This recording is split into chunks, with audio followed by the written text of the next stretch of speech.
terjadinya perbudakan di mana-mana. Nah, jadi para penguasa Imperium Romawi ini memperlakukan rakyat Syria itu dengan kekuatan militer, Pak, dengan pemaksaan. Tidak mau bayar pajak, ditangkap. Tidak manut pada penguasa, di penjara. Ini kondisi rakyat Syria. Apa yang terjadi di sana? Yang terjadi adalah hukum riba.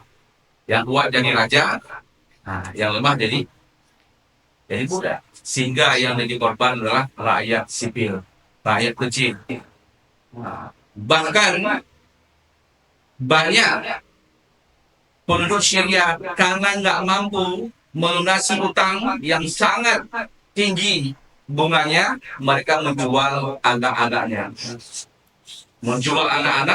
untuk bisa melunasi utang yang mereka punya. Nah, ini kondisi masyarakat Syria. Nah, sehingga kehidupan sosial masyarakat Romawi penuh dengan kekacauan. Jadi hidup di bawah Imperium Romawi. Nah, adapun lawan daripada Imperium Romawi ini adalah Imperium Persia atau dengan nama lain Sasanid. Pernah mendengar ya? Sasanid. Nah, Imperium Persia ini dikenal dengan negeri Persia atau Kisra. Nah, Imperium Persia ini lebih besar dan lebih megah daripada Imperium Romawi Timur. Nah, dan di Imperium Persia ini banyak sekali aliran keagamaan seperti Zoroaster ya. Nah, Almania. Nah, ini diantara aliran keagamaan. Kalau antum pernah menonton film seperti Hercules, pasti ada namanya dewa Zeus ya. Nah, ini kepercayaan mereka Zoroaster. Nah, ada juga aliran yang muncul pada abad kelima kala itu, aliran Magdatisme. Ya, ini sebuah aliran atau ajaran yang mana aliran ini para penguasa bebas berbuat sesuka hati. Aliran ini para penguasa berbuat sesuka hati mereka, sewenang-wenang terhadap rakyatnya. Sehingga yang jadi korban siapa? Rakyat kecil. Yang menuai kritik terhadap penguasa dari rakyat kecil, kan terutama diwakili oleh para petani. Nah, ini di Persia. Kondisi masyarakatnya itu terjadilah begal, perampokan di mana-mana. Kemudian para penguasa pun menangkap para wanita, nah, memenjara mereka, nah, untuk dijadikan budak hawa nafsu. Ini kondisi Persia ya. Nah, sedangkan kekuasaan mereka ini di Imperium Persia ini didampakkan secara monarki. Nah, turun temurun ya, raja ke anaknya dan ke berikutnya. Nah, seluruh kekayaan atau properti rakyat ini semuanya milik penguasa. Milik penguasa. Semua kekayaan masyarakat itu ini milik para penguasa.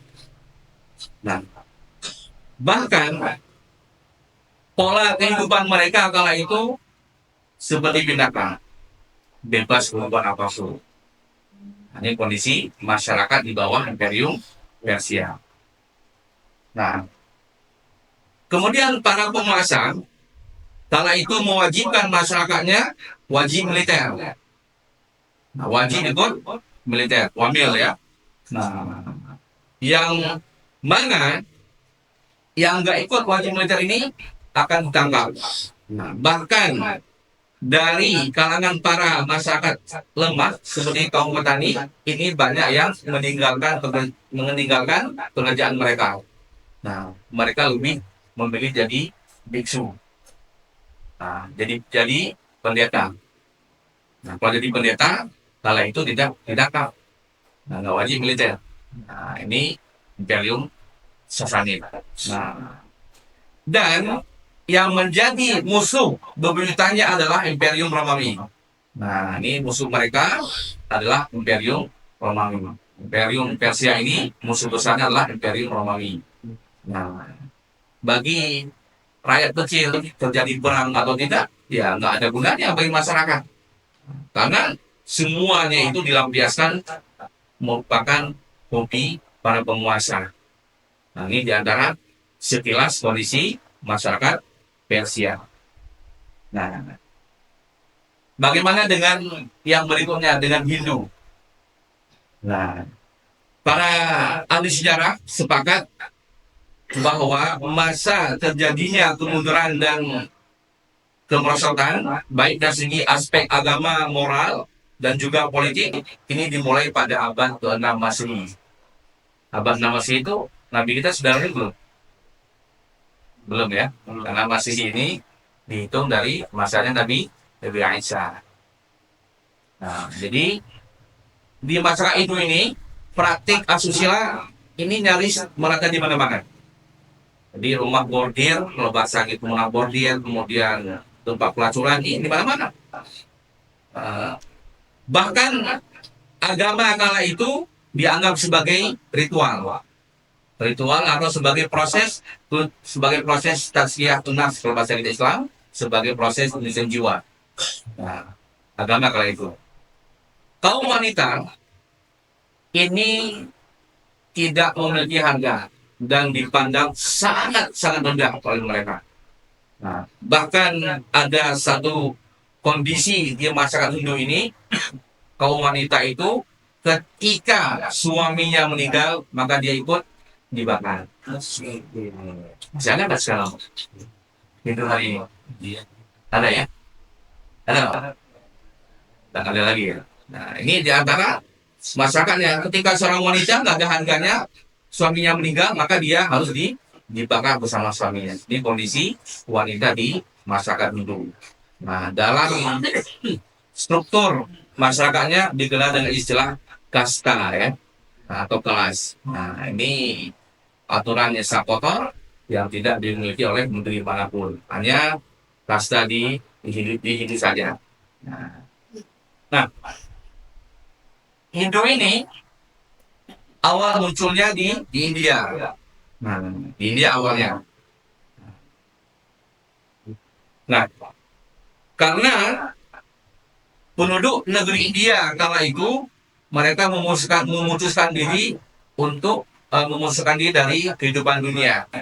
Nah, mereka hanya memikirkan kehidupan sendiri dan mereka nggak mau mengenal dunia luar. Nah, jadi kebodohan, kecemutan ini menyelimuti kehidupan mereka. Bahkan kala itu kemunduran ya, ini menghampiri seantero negeri. Nah, etika yang hidup kala itu, nah, nggak ada turuh untuk berjuang untuk kebaikan, nggak ada. Nah, bahkan di bidang seni, di bidang arsitek, nah, di bidang seni membuat patung, nah ini nggak ada harganya kala itu. Nah, di masyarakat Hindu. Jadi kita lihat hari ini ya, banyak orang yang jadi biksu ya. Kalau Hindu biasanya apa? Hindu apa ininya?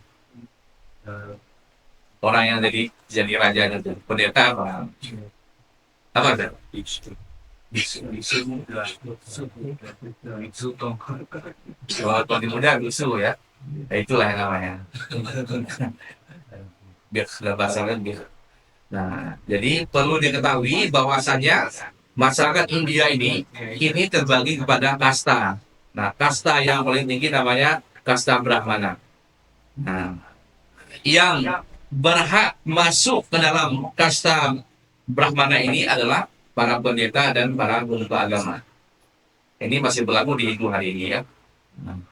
Kemudian yang kedua, kasta ksatria. Nah, yang berhak masuk ke dalam kasta ini adalah para pasukan militer, para tentara, angkatan bersenjata. Ini yang masuk dalam kasta ksatria. Nah, adapun yang ketiga, kasta Waisya namanya. Yang masuk dalam kasta ini adalah para pedagang dan para petani. Nah, adapun kasta yang paling rendah adalah kasta sudra. Nah, siapa mereka? Para pelayan, para pembantu, nah, buruh. Nah, kenapa? Masyarakat India menganggap bahwa Tuhan itu menciptakan mereka dari kaki-kaki dan tidak memiliki hak apapun kecuali untuk melayani para tuannya. Di kasta sudra ini, kasta yang paling rendah di antara tiga kasta tadi. Nah, jadi aturan yang meliputi yang menempatkan kasta Brahmana ini di posisi yang sangat istimewa di para pendeta dan para penguasa tadi. Nah, dan tidak boleh seorang pun masuk dalam kasta ini, dan kasta ini dianggap sebagai kasta orang-orang yang suci. Nah, ini kalau antum punya tetangga orang itu bisa dicatatkan ya. Nah, ada nama, ada kasta yang paling bawah itu Wayan ya, Hai Gede, Gusti dan sebagainya itu ada kasta.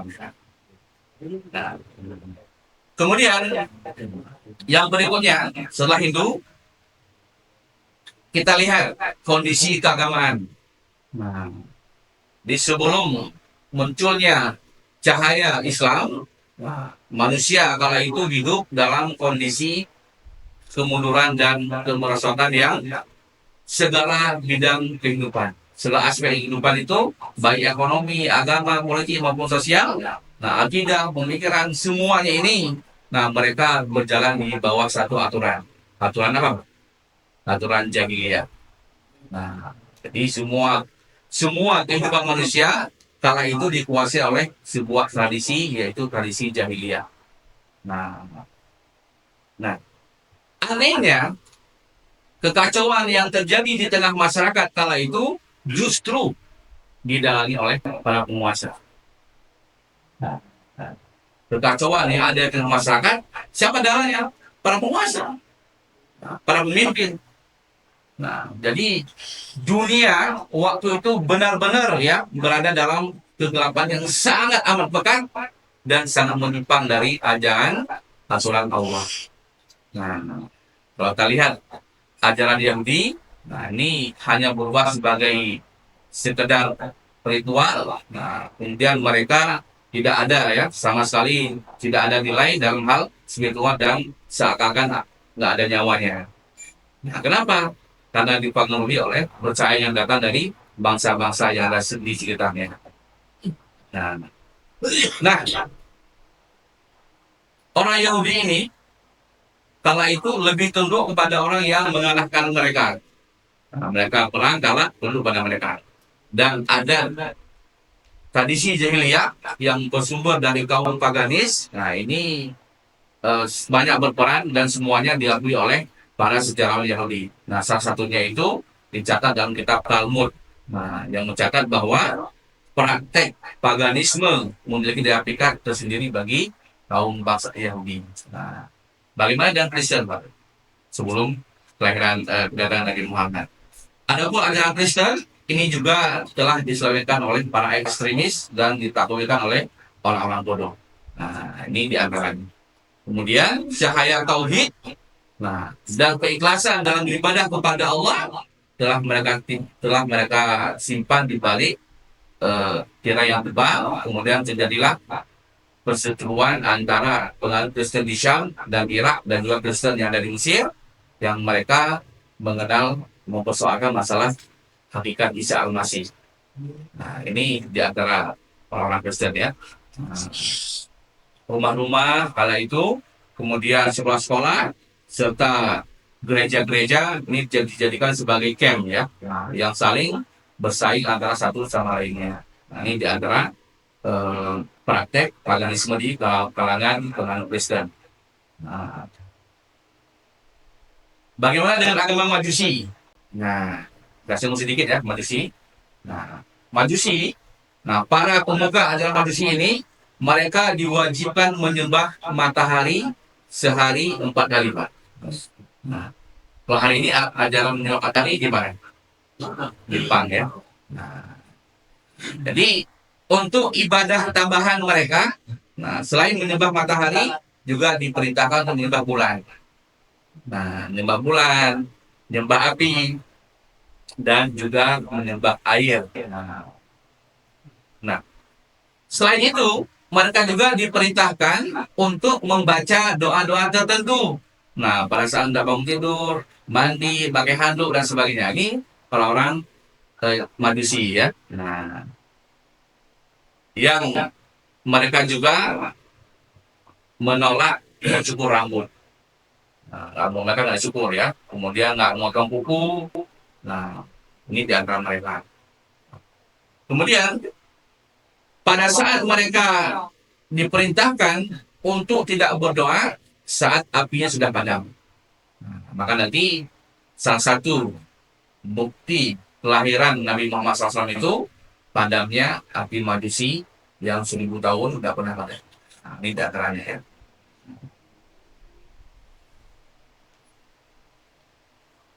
Kemudian yang berikutnya kita singgung sedikit ajaran Buddha. Nah, ajaran Buddha ini juga berkembang di India dan di Asia bagian tengah. Nah, di pemeluk agama ini mereka selalu membawa berhala, membawa patung kemana-mana mereka pergi. Nah, manapun dia pergi, dibawa tuh sesembahannya. Nah, bahkan mereka membangun kuil-kuil, nah kemudian patung-patung Buddha dimanapun mereka singgah. Nah, ini diantaranya yang hari ini ada polemik ya di Bandar Lampung mau dibangunkan kampung Cina ya Pak. Lalu lihat ini. Nah, adapun ajaran Weda, Brahmanism ini sumbernya dari India. Ini juga punya karakteristik tersendiri agama ini. Nah, mereka juga memiliki berbagai macam ragam cara beribadah kepada Tuhan ya. Cara menyembah berbeda mereka. Nah, jadi dunia ya. Nah, kala itu kacau balau dan jauh daripada ajaran tauhid. Nah, ini kondisi dunia secara umum. Nah, saya paham ini. Nah, kemudian kita masuk pada pembahasan berikutnya mengenal Nabi Muhammad SAW. Ada pertanyaan ini tentang sekilas tadi Imperium Romawi dan Persia? Ada? Nggak ada. Ada yang mau nanya? Kalau nggak ada kita lanjut ya. Sudah singkat. Sekilas saja nanti kenapa kita bahas Imperium Romawi dan Imperium Persia sebagai sekilas? Karena nanti di Sirot disinggung nanti.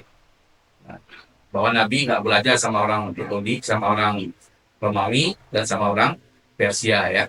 Maka kita singgung sedikit. Nah, baik. Mengenai kita lihat mengenal Nabi Muhammad Sallallahu Alaihi Wasallam. Nah, nama Nabi Muhammad Sallallahu Alaihi Wasallam. Nah, ini setelah Nabi lahir ke dunia, maka beliau diberi nama oleh sang kakek. Nah, siapa nama kakeknya?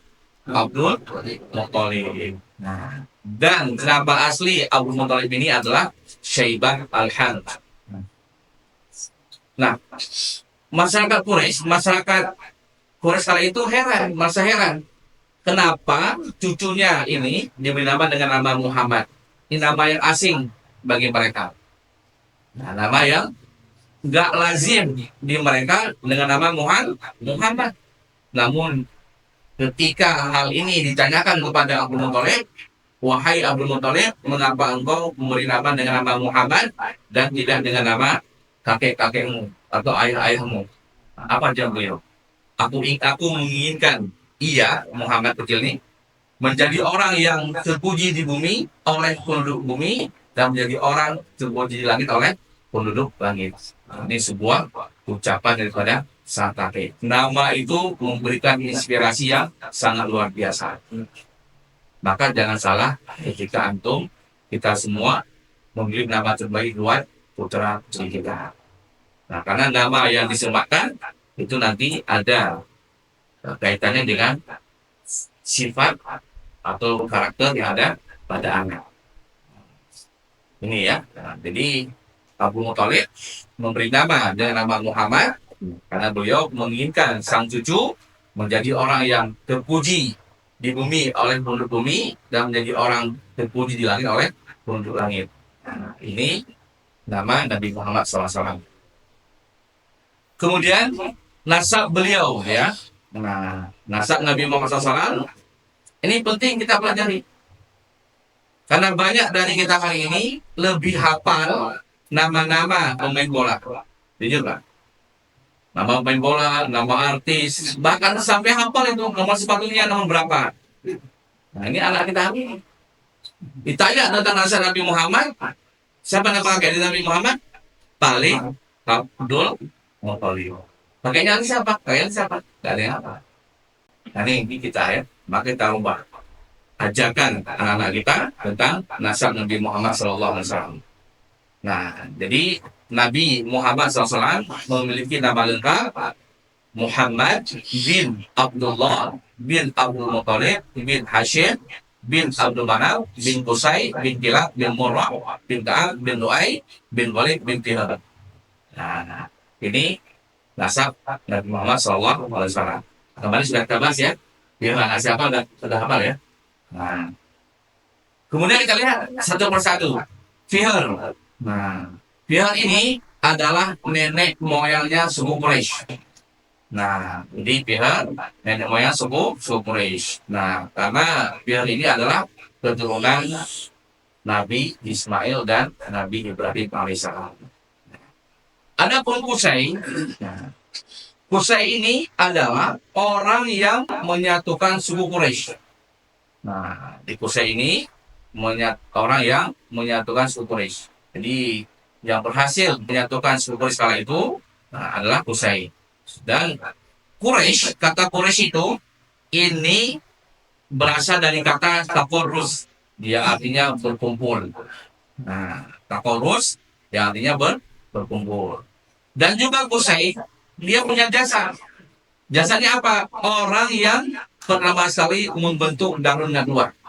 Nah, Darun Nadwah itu semacam parlemen kalau kita hari ini.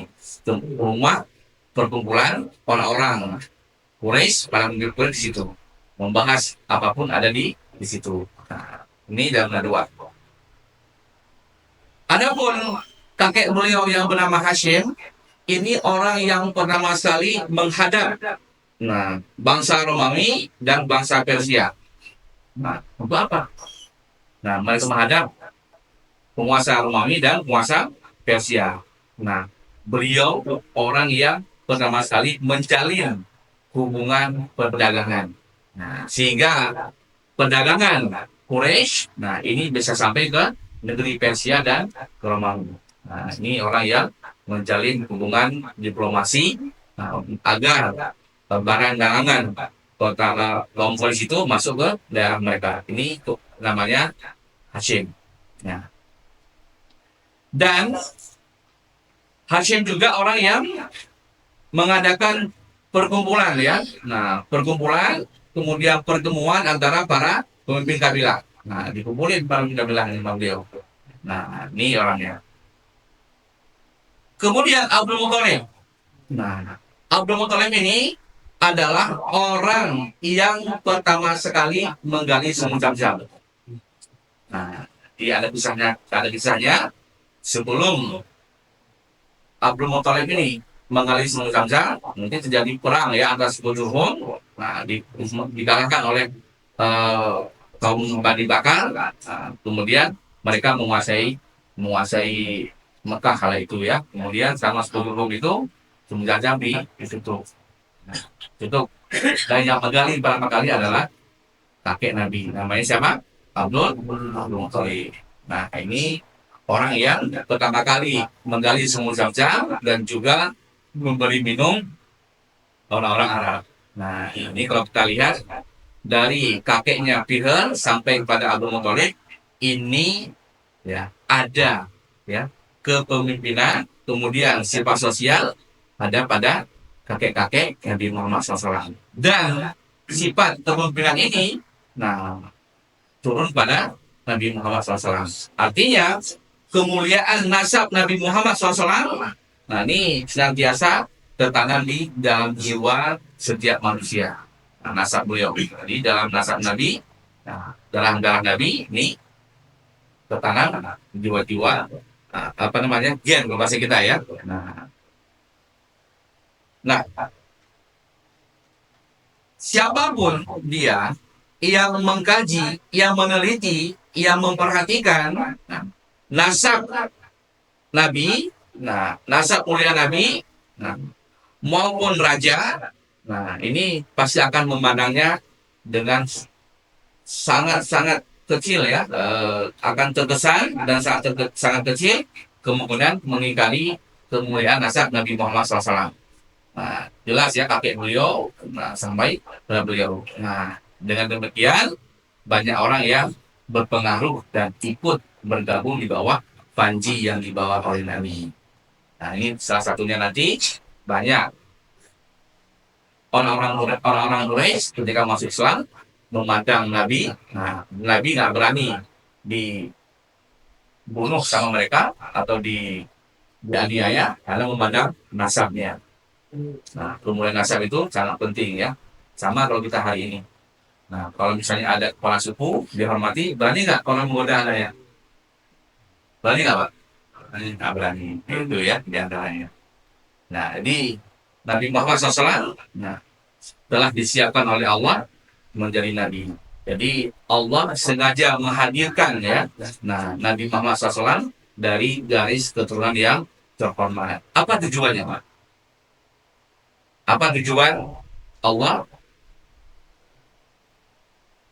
memutus Nabi Muhammad SAW, nah, menakdirkan beliau dari keturunan terhormat? Apa tujuannya? Ada yang tahu? Di antara tujuannya adalah untuk membantu Nabi Muhammad SAW tatkala menghadapi penolakan ya dari orang-orang sekitar ketika mendakwahkan risalah Islam.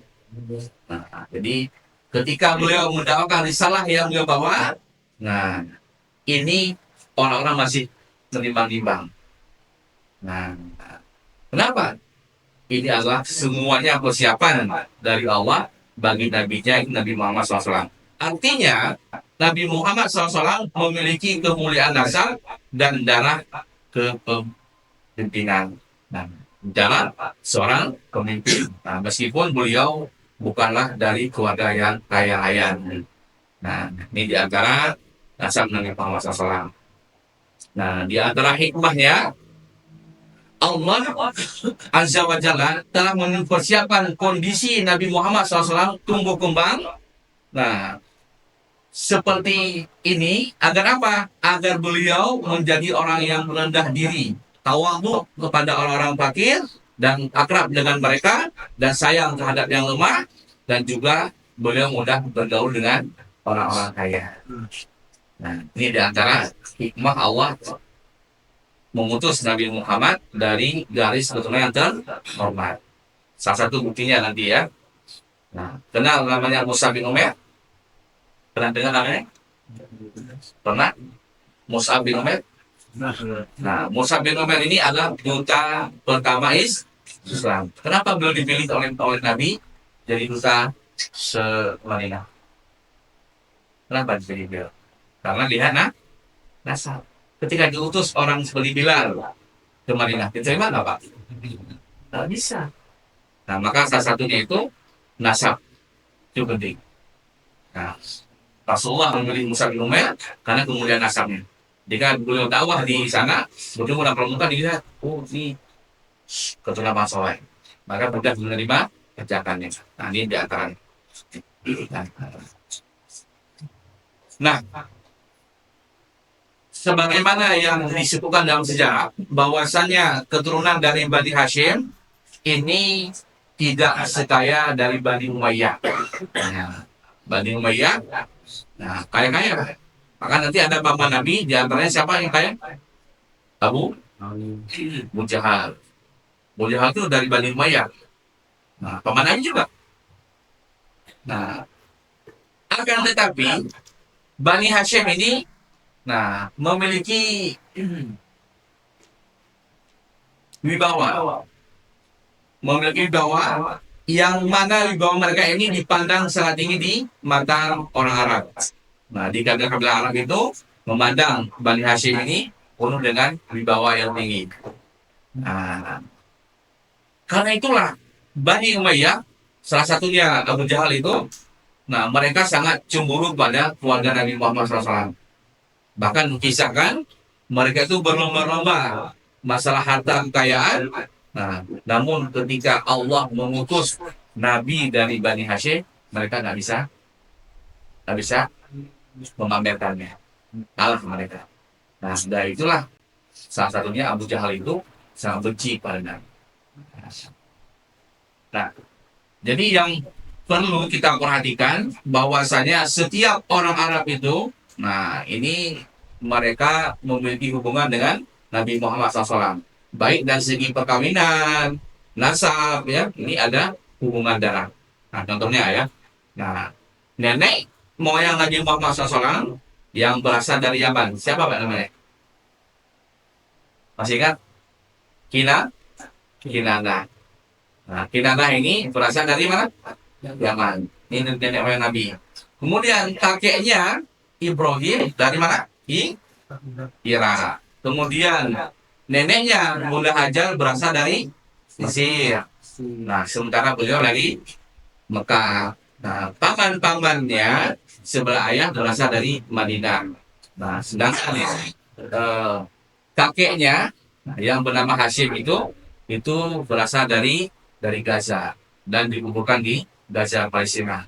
Nah, dulu Gaza itu terkenal dengan nama Gaza Hashim. Terkenal. Nah, kemudian sebelum peristiwa yang kemarin ini, hampir setahun ini, nah diganti ya Gaza Quran. Dulu terkenal dengan Gaza Hashim ya. Nah, sebab yang sekarang ini Gaza Hashim. Nah, Gaza itu terkenal dengan Gaza Hashim. Nah, kemudian cucu-cucunya itu ada yang hidup di Yordan. Nah, ada di Yordan, ada di Arab bagian barat. Nah, sementara orang yang menyusui Nabi adalah Ummu Aiman atau Barokah. Nama aslinya berasal dari Sudan. Ada Ummu Sa'diyah. Nah, ini Halimah Sa'diyah ini berasal dari suku Baduy. Nah, ini seluruh orang-orang Arab tadi itu memiliki hubungan dengan Nabi Muhammad SAW. Nah, maka saat nanti ibundanya Nabi Muhammad hamil, maka beliau keluar cahaya dari perutnya dan sampai ke negeri Syam, Suriah. Nanti kita kisahkan ya. Nah, ini di antara kemuliaan nasab Nabi Muhammad SAW. Nah, yang berikutnya adalah masa kehamilan. Nah, masa kehamilan ibunda Nabi Muhammad SAW. Nah, jadi Abdullah bin Abdul Muthalib ini merupakan anak yang paling disayangi oleh Abdul Muthalib. Nah, kenapa Pak paling disayangi? Ada kisah bahwasannya Abdul Muthalib menebus Abdullah ini dengan 100 ekor unta. Nah, maka kisah Abdullah ini, nah ini diabadikan dalam sejarah. Nah, beliau dikenal dengan Az-Zabr. Nah, Az-Zabr itu orang yang disembelih. Nah, jadi peristiwanya Abdul Muthalib ini Allah itu diajak karena tidak ada orang yang mau membantunya untuk menggali semua jam. Diajak, nggak ada yang boleh berkata kepada Allah, ya Allah, jika sekiranya aku dikaruniai 10 orang anak laki-laki, nah maka salah satunya akan aku sembelih. Nah ini kata Abdul Muthalib. Kira-kira mereka beriman tak? Beriman kan? Beriman? Baru saya kepada Allah. Di sisi lain mereka buat kesyirikan ya. Nah, mereka saya kepada Allah. Nah, ketika Abdullah ini lahir dan merupakan salah satu anak yang sangat disayangi oleh Abdul Muthalib dan juga saudara-saudaranya. Nah, karena Abdul Muthalib pernah berjanji bernazar untuk menyembelih salah satu anaknya, pilihannya jatuh pada Abdullah. Jatuh pada Abdullah. Anak yang paling disayangi, sehingga mau disembelih. Nah, apa kata saudara-saudaranya? Jangan ayah, ganti saya saja. Jangan dia, jangan anak yang paling disayangi. Saya ajak sebagai gantinya. Sakit sayang. Ketika mau dibawa Abdullah ini mau disembelih, nah di sini Ka'bah mau disembelih, maka ada yang kasih saran. Bagaimana kalau ditanyakan kepada seorang dukun, ya, peramal di dekat Arafah, dibawa kan, tanyain, konsultasi. Nah, bagaimana pendapatnya tentang Allah ini? Maka sang dukun itu mengatakan, nah, tulis nama Abdullah dan nama Allah. Ketika dilemparkan, nah, kalau keluar nama Abdullah, maka diganti dengan 10 ekor unta. Kalau keluar nama Abdullah, maka selamat Nabi. Pas yang pertama, keluar Abdullah, diganti 10 ekor unta. Yang kedua, nah, ketiga, keempat, kelima, sampai ke 10. Namanya Abdullah. Nah, diganti dengan 10 ekor unta. Jadi berapa semua? 100 ekor unta. Nah, pas yang ke-11, pas dilempar, baru keluar nama unta. Nah, jadi selamatlah Abdullah dari penyembelihan. Maka beliau memberi nama Az-Zabur. Nah, Abdullah ini seorang pemuda yang tampan, seorang pemuda yang ganteng, yang parasnya ganteng ya kalau bahasa kita. Nah, kemudian beliau dinikahkan dengan seorang gadis dari kalangan terhormat yang bernama Aminah. Aminah binti Wahab. Nah, Aminah ini terkenal sebagai sosok gadis yang paling mulia, paling menjaga harga dirinya, dan paling menjaga akhlaknya. Nah, selain wajahnya cantik, akhlaknya juga cantik. Nah, ini dinikahkan dengan Abdullah. Nah, jadi nama Aminah binti Wahab bin Abdul Manaf bin Zurah bin Kilab bin Murrah bin Ka'ab Az-Zuriyah Al-Quraisyah. Nah, ini Aminah dinikahkan dengan Abdullah. Menikahlah Abdullah dengan Aminah. Lalu Aminah mengandung Nabi Muhammad SAW. Nah, ketika Aminah mengandung, maka ada beberapa tanda yang mengiringi tanda-tanda kenabian. Nah, yang pertama ya, nah, Nabi Muhammad SAW dilahirkan dari pernikahan yang sah. Nah, jadi bukan dari zina jahiliyah. Nah, ini merupakan penjagaan Allah, nah, di mana Allah dia menjaga calon nabinya, calon utusannya. Jadi nanti jadi bantahan ya, nah, bahwasanya Nabi Muhammad lahir dari pernikahan yang sah, bukan hubungan zina. Yang kedua, ibunya Aminah pada saat mengandung Nabi Muhammad SAW, beliau tidak merasakan umumnya yang dirasakan oleh wanita hamil. Nah, seperti apa Pak? Merasa lemah ya, letih, kemudian mengidam ya, yang bahasa kita ngidam. Nah, ini enggak ada. Beliau biasa dari hamil 0 sampai 9 melahirkan biasa, bisa keluar fisiknya. Nah, ini diantara tanda-tanda merupakan tanda kenabian. Nah, yang berikutnya, ketika Aminah mengandung dan melahirkan Nabi Muhammad SAW, beliau melihat cahaya yang keluar darinya yang menyinari istana-istana di negeri Syam. Yang tadi ya, nah, keluar sana. Kemudian juga pada saat Aminah mengandung, beliau didatangi oleh seseorang, berkata kepadanya, engkau ini mengandung penghulu umat. Jika lahir ke bumi, maka ucapkanlah, aku memohon perlindungan untuknya dari zat yang maha esa, dari keburukan dan setiap pedengki. Nah, doanya pokoknya isuhu ya, di kalimatillah. Nah, doa ketika bayi lahir didoakan. Nah, aku mohon perlindungan pada Allah, pada zat yang maha esa, dari keburukan orang pedengki. Nah, maka setiap bayi lahir ya, mohon doakan. Ada juga kisahnya nanti di doanya itu di surat Al-Imran ya. Nah, ketika kisahnya Hannah. Nah, tandanya apa? Tandanya ada sebuah cahaya yang keluar bersamanya yang memenuhi istana-istana di Busro ya, di Syam. Nah, ini tanda kenabian. Kemudian Nabi Muhammad SAW lahir dalam keadaan tali pusalnya sudah terpotong. Nah, sudah bersih ya. Nah, beda dengan bayi-bayi yang pada umumnya. Nah, bayi pada umumnya itu lahir dunia, siapa yang motong tali pusarnya di bidan. Nah, karena tali pusar itulah yang menghubungkan antara ibu dengan anak ya sebagai asupan gizi bagi bayi.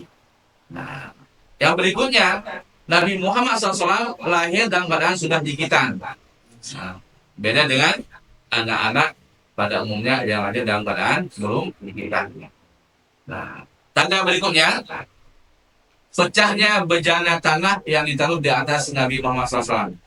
Nah, setelah lahir, sesuai dengan adat istiadat wanita Quraisy, nah karena bejana itu pecah terbelah dua.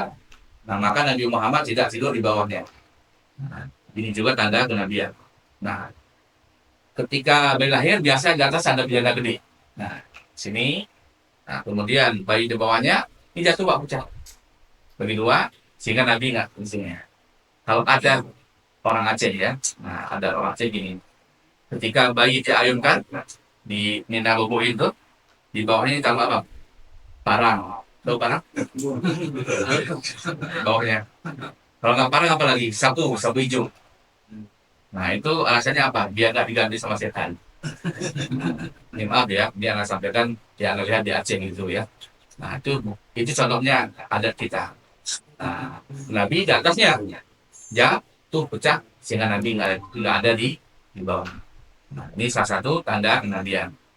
Yang berikutnya berguncangnya aula istana kerajaan Kisra, nah, dan runtuh 14 balkonnya. Nah ini ditakwilkan bahwasanya runtuhnya 14 raja-raja mereka. Nah jadi 10 dari mereka runtuh itu, nah dalam masa waktu 4 tahun, kemudian 4 tahun berikutnya ini runtuh pada masa penaklukan Islam. Nah, itu ditampilkan oleh para ahli sejarah. Nah, yang berikutnya padamnya api kerajaan Persia yang nggak pernah padam selama 1000 tahun. Yang tadi ya. Nah, kemudian rumah di mana tempat Nabi lahir penuh dengan cahaya dan terlihat bintang-bintang yang mendekat kepadanya. Hingga seakan-akan ya hampir jatuh kepadanya.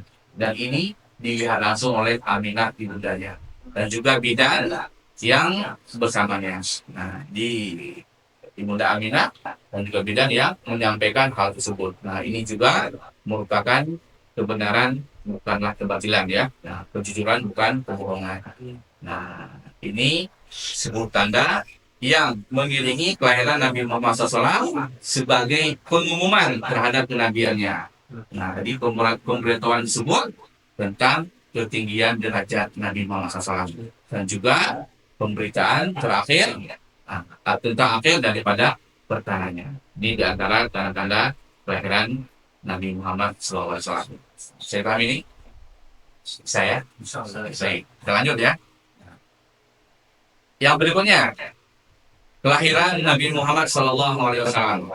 Nah, jadi Nabi Muhammad SAW lahir di Makkah di tengah keluarga Bani Hashim. Nah, pada hari Senin, nah bulan Rabiul Awal tahun 40 sebelum Hijriah atau tahun 570 Masehi ya. Nah, jadi Nabi lahir tanggal berapa Pak? 12 Rabiul Awal. Nanti tanggal lahir Nabi ini banyak khilaf di antara para ulama. Nah, ada yang mengatakan tanggal 1, ada tanggal 2, tanggal 9, tanggal 10 ya.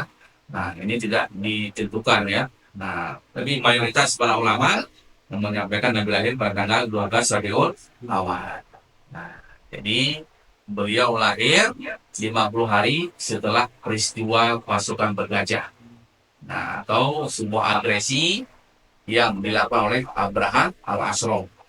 Nah, ini peristiwanya. Jadi kekalahan Abraha ini juga menunjukkan tanda kebenaran kenabian Muhammad SAW. Nah, karena apa? Kenapa urgensi peristiwa pasukan bergajah itu? Nah, karena orang-orang Quraisy kala itu suka memutarbalikkan fakta. Cerita itu dibolak-balik. Nah, namun saat terjadinya peristiwa agresi Abraha ini atau pasukan bergajah, mereka nggak mampu menyandarkan peristiwa tersebut kecuali hanya kepada Allah. Nah, ini di antara urgensi peristiwa Abraha. Nah, peristiwa Ashabul Fil ya, pasukan bergajah. Nah, sedikit Anda kisahkan dulu ya.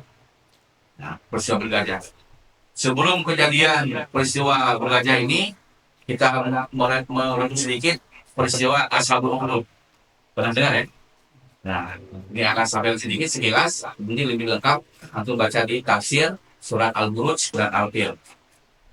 Nah, dikisahkan dalam surat Al-Buruj itu, qutila ashabul ukhdud. Nah, ketika para penghuni parit dibunuh. Nah, kisah ashabul ukhdud. Nah, ashabul ukhdud ini ada seorang raja.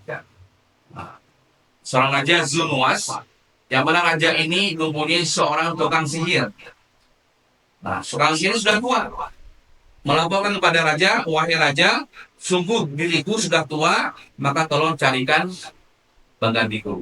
Maka sang raja ini membuat sayembara ke seluruh pelosok negeri untuk mencari bibit-bibit kader-kader jadikan tukang sihir. Nah, maka datanglah seorang pemuda yang bernama Gulam. Si pemuda ini awal mulanya belajar sama tukang sihir. Belajar sama tukang sihir. Begitu pula dia melihat seorang ulama. Nah, sama ulama ini belajar juga dia. Nah, belajar sama ulama, dapat tukang sihir. Nah, kemudian hingga pada suatu hari si anak muda ini dipukul sama tukang sihir. Dipukul. Nah, kenapa datang terlambat? Harusnya berangkat pagi, datang siang. Dipukul. Ngadulah kepada sang ulama. Wahai guru, saya dipukul sama tukang sihir. Nah, apa kata gurunya? Wahai muridku, wahai anak muda, katakan sama tukang sihir kalau engkau ditahan oleh keluargamu, maka datang terlambat. Tapi aku juga dipukul sama orang tuaku. Nah, karena pulang telat, katakan sama orang tuamu kalau engkau ditahan oleh tukang sihir. Nah, akhirnya si anak muda selamat, datang telat ke tempat tukang sihir, belajar sihir, dan dipukul. Pulang ke rumah telat enggak dipukul sama orang tuanya. Dia belajar di para ahli ilmu. Suatu ketika, Allah menguji ya, menguji keilmuannya di tempat orang-orang yang biasa lalu lalang, orang lewat, orang berkerumun. Ada apa ini? Nah, ada apa kok orang nggak bisa lewat? Ternyata dilihat ada seekor binatang yang menghalangi jalan. Cuma nama binatangnya tidak disebutkan, Pak. Apakah ular, apakah harimau, apakah banteng, nggak disebutkan ya. Nah, hewan yang melintang jalan. Si anak muda ini dalam hatinya, hari ini aku akan membuktikan ilmu pendeta yang ilmu tukang sihir yang paling benar atau ilmu ulama tadi. Dan dia sebuah batu. Apa yang dia ucapkan, Pak? Bismillah. Bismillah. Nah, kalau hari ini, kalau memang ilmu tukang sihir itu benar, nah, kalau benar ilmu ulama itu benar, maka matikanlah hewan ini. Bisa bismillah, ambil batu dilempar.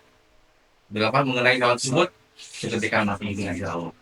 Langsung dia pikir, berarti ilmu ulama ini yang paling benar. Keesokan harinya, sampaikan kepada gurunya, wahai guru, kemarin aku bertemu hewan yang merintangi jalan. Apa yang kau lakukan? Aku sampaikan, kamu ambil batu, aku ucapkan, jika ilmu ulama ini benar, matikanlah hewan tersebut. Lempar. Apa kata sang gurunya? Anakku. Nah, wahai muridku, jangan engkau ceritakan hasil kepada siapapun. Karena apa? Takut beliau dibangga sama penguasa. Nah, sejak itu si anak muda ini nggak mau lagi belajar sama tukang sihir. Nggak mau lagi dia belajar sama tukang sihir. Nah, tersebarlah berita ada seorang yang bisa menyembuhkan penyakit buta. Nah, salah seorang sekretaris ya kalau bahasa kita, sang raja ini buta. Datang mulai berobat sama anak muda tadi, sama si Gulam. Kemudian si anak muda ngomong gini, aku nggak bisa menyembuhkan kau. Nggak bisa, kata anak muda. Tapi jika engkau beriman kepada Allah, Allah yang akan menyembuhkan dirimu. Kawinnya benar nggak? Ini ashabul hudud ya, kisah para ahli tauhid. Si teman raja ini beriman kepada Allah, maka Allah sembuhkan kemudian. Begitu datang ke sana, dilihat, engkau sudah sembuh. Iya, siapa yang menyembuhkan dirimu? Nah, yang menyembuhkan adalah Allah. Roh saya dan roh kamu, ya. Kasarnya. Apa kata istilahnya? Engkau mengakui ada Tuhan selain dirimu, kata dia. Ada roh Allah, roh aku, dan roh kamu juga. Seketika si sekretaris ini dipanggil prajuritnya datang, tangkap dia belah. Ini belah, kepalanya, pakai kaki. Nah, terus coba siapa yang mengajari anak muda ini? Nah, akhirnya dipanggil. Nah, termasuk gurunya tadi juga dibunuh ya. Nah, si anak muda ini ditangkap, dibawa ke istana. Sama aja. Apa engkau mengatakan tidak ada Tuhan selain diriku? Iya kan? Allah naruhku. Yang menyembuhkan itu bukan saya, tapi rohku Allah Ta'ala. Tangkap anak muda ini, ditangkap, diikat, kemudian dibawa ke pertama kali ke puncak gunung. Sampai kepada sang prajurit, jika nanti anak muda ini nggak mau keluar dari agamanya, maka lemparkan dia ke tebing, ke jurang. Sampai ke atas dia berdoa kepada Allah. Ya Allah, lindungilah hamba dari orang-orang zalim. Apa yang jadi Pak? Seketika dengan insya Allah muncul bergoyang. Kayak segi rupa. Dahsyat sehingga yang prajurit tadi yang mengikat dia itu meninggal semua. Dia selamat. Besoknya datang lagi ke istana. Masih hidup ya? Selamat. Engkau nggak akan bisa bunuh ya? Tangkap dia ya, tangkap. Jika lagi. Bawa dia ke tengah hutan. Ketika nanti dia nggak mau melepaskan keimanannya, tempat dia akan lalu. Benar. Tangkap sampai lalu apa penting? Dia sama Allah. Ya Allah, lindungilah hamba dari orang zalim. Seketika Allah datangkan ombak yang dahsyat, perahu itu hancur, sehancur-hancurnya, bahkan mereka juga meninggal semua. Dia selamat. Datang lagi ke sana misalnya. Kau masih hidup ya? Nah, engkau nggak bisa bunuh diri gue ya. Yang bisa membunuh hanya Allah. Nah, kemudian kalau engkau ingin membunuhku, kumpulkan seluruh rakyat jangan padang. Kumpulkan semua mereka dan kau ikat aku di sebuah kayu dan kau panah diriku dan mengucapkan basmalah. Nah, dikumpulin semua ya. Begitu dikumpulin semuanya, nah si raja ini dipanah sama sekali, nggak kena pelipis. Nah, kok nggak kena dia? Kemudian si raja mengucapkan Bismillah dengan nama roh si muda ini belum dipanah dengan izin Allah si muda kena dan meninggal syahid. Begitu syahid apa yang terjadi Pak? Apa yang terjadi ya Pak?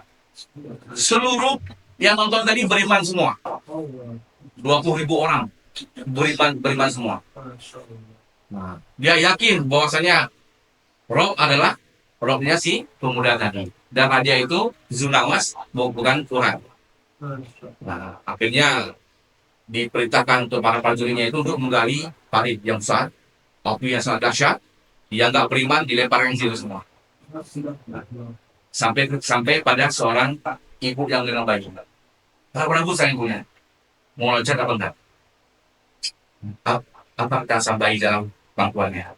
Wahai ibu, bersabarlah engkau berada loncat ke dalam api. Maka bayi kisah dalam dunia ini, bayi yang bisa bicara hanya 3 orang Pak. Yang pertama bayi di kisah Ashabul Hudud, yang kedua Nabi Isa, yang ketiga bayi di kisahnya Jurayj. Hanya 3 orang bayi yang bisa bicara. Nah, begitu semuanya tadi dibunuh, saya semua 20.000 orang semuanya Pak. Nah, ternyata Allah hidupkan 1 orang. Yang meninggal berapa? 199 ya. Nah, berapa itu? 14.909. 1 orang yang hidup. Namanya Daus. Nah, namanya Daus. Ada nama Daus ini? Bukan Daud ya, Daus namanya. Si Daus ini yang selama ini lari Pak, lari dia, lari mencari bantuan, menyeberang lautan sampailah ke negeri Habasyah, ke Ethiopia. Nah, sampai Habasyah, laporan kepada raja bahwa saya raja di sana membunuh rakyatnya. Kemudian si raja ini mengirim 2 panglima perang. Satunya bernama Iryat, satunya bernama Abraham. Datang pasukannya ke naturalnya, datang pasukan. Nah, membantailah orang raja tadi, sehingga raja Zunuas itu mati, dibunuh oleh utusan raja Habasyah. Nah, setelah itu terjadilah tumaluta. Siapa yang berhak jadi komandan tertinggi? Nah, yang berhak jadi pimpinan panglima tertinggi. Akhirnya Iryat ini bersama pasukannya tegang, Pak. Abraham pasukannya tegang, ingin perang. Akhirnya mereka ngomong ini, yang perang jangan pasukan kita aja yang duel ya. Nah, akhirnya si Abraham ini duel sama Iryat. Apa yang terjadi? Nah, begitu di main pedang, si Abraham itu kena pedang, hidungnya pecah, putus, sehingga dia diberi gelar Al-Ashrong. Nah, Abraham Al-Ashrong, hidungnya yang putus. Nah, hidungnya putus itu nanti diganti dengan timah ya. Nah, begitu itu hidungnya, si Abraham ini sih, kemudian si Iryat juga mati di tangannya. Begitu dia mati di tangannya, jadi semua pasukan jadi miliknya. Nah, ini awal kisah Ashabul Fil. Nah, baik. Lanjut sedikit ya. Nah, ketika itu Abraham Al-Ashrong, nah, dia melihat kenapa orang-orang datang berhaji ke Makkah.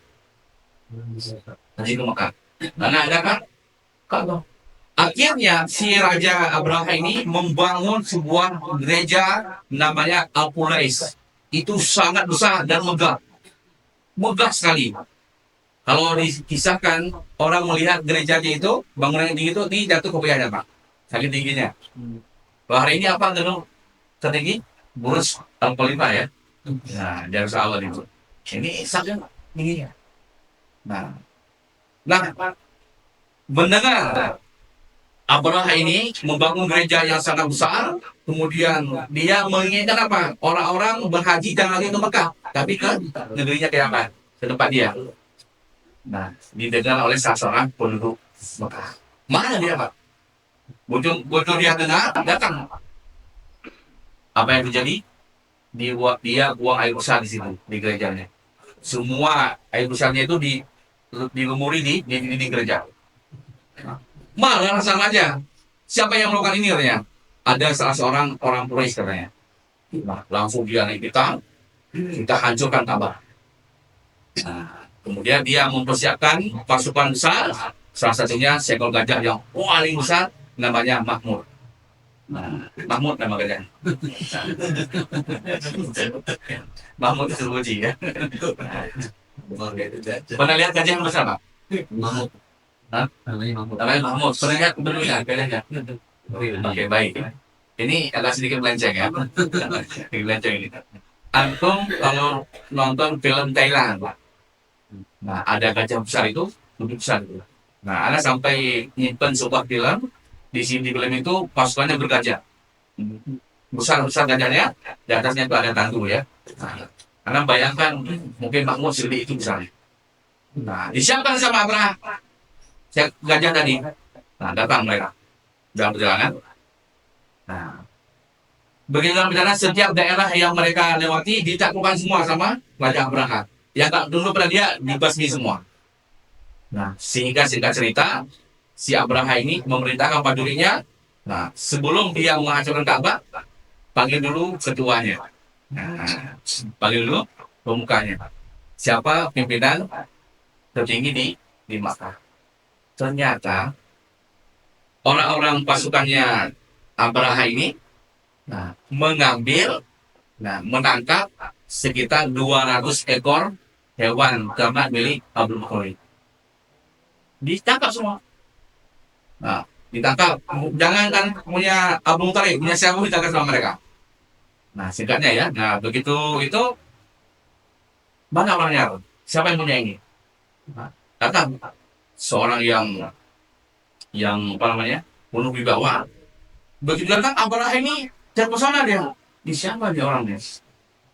Nah, menghadap dia, berani menghadap dia.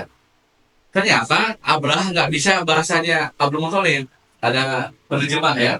Nah, datang karena wibawanya Abraha dilihat dari jauh. Apa? Orang wibawanya Abdul Muthalib dilihat dari jauh. Abraha turun dari gajahnya, duduk bersama dia, ngobrol. Apa kata dia? Tuan, saya datang ke sini bersama pasukan ini banyak, ingin menghasilkan Ka'bah. Nah, apa kata Abdul Muthalib? Saya datang ke sini, saya pemilik hewan yang kalian tangkap.